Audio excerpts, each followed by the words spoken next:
আজকে 20 বক্সনগর 38 নম্বর booth centre কাজিরটিলা সিপিএমের খাস তালুক এবং এই শহীদ চৌধুরী এরিয়ার এবং এই বুথ সেন্টার এখানে আব্দুল হামিদ বাড়ির এখানে উঠান সভা হয়। সেই উঠান সভাতে এখানে আব্দুল হামিদের নেতৃত্বে এবং আমাদের এই 20 বক্সনগরের ইউথ লিডার আমাদের ইমান সাহেব এবং ওনার নেতৃত্বেও এখানে আমাদের এই মুসলিম ভাইরা আগামী দিনে মহারাজকে শ্রদ্ধা রেখে এবং ভালোবেসে এবং মহারাজ এমন একজন ব্যক্তি যেখানে জাতির সাথে এবং মাইনরিটির সাথে কথা বলে এবং তাদের কাছে ভালো লাগে এবং আমাদেরকে এখানে ওরা নিমন্ত্রণ করে এবং এই নিমন্ত্রণ সবাই প্রোগ্রামের মধ্যে ওরা 45 পরিবার এখানে প্রায় 250 ভোটার এখানে আজকে ত্রিপুরা মথার পতাকা তলে সামিল হয় এবং ভূভাগরাকে আগামী দিনে এই বক্সনগর মাটিতে এটা জেতার জন্য ওরা আজকে একটা বদ্ধ পরিকল্পনা নেয় এবং ওদের কাছে একটাই দাবি যে আগামী দিন মুসলমানদের অধিকার এবং স্বার্থের জন্য এখানে নেতা এবং এমএলএ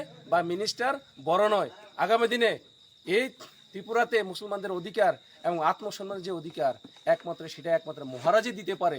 তার জন্য তারা দিকে দিকে সমস্ত ত্রিপুরার বুকে মুসলমানদেরকে এক ইউনিটি এক ছাতার তলে মহারাজের ছাতার তলে এনে আগামী দিনে 2023-এ ফাইট করার জন্য এই বক্সনগর মাটিতে ওরা কিন্তু একটা বদ্ধ পরিকল্পনা সেই পরিকল্পনা হিসেবে ওরা আজকে এখানে জয়েনিং সভা করা হয়। ধন্যবাদ। আমার নাম Narendra Debbarma, district working president. আমাদের মাঝে উপস্থিত আছেন ব্লক প্রেসিডেন্ট বীরভদ্র এবং আমাদের মধ্যে যুব ইউথ নেতা এখানে ইসুফ ভাই এখানে উপস্থিত আছেন এবং আমাদের মধ্যে উপস্থিত আছেন মোতালেব অ্যান্ড ইমান সাহেব আছেন এবং আজকে আমাদের মধ্যে উপস্থিত আছেন দাদা নাম ফিরোজ মিয়া উপস্থিত হয়েছেন এখানে। তো আমাদের শামসুল আলম সেখানে আছে। সেটা আমরা এখানে ত্রিপুরা মথার সমস্ত সহযোদ্ধারা আজকে কিন্তু বন্দে আলী সাহেব উনি আজকে এখানে একটা প্রোগ্রামে এসেছেন।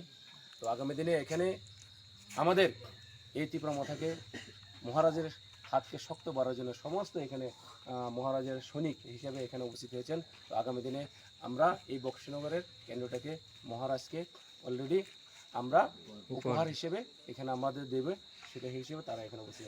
তো ধন্যবাদ।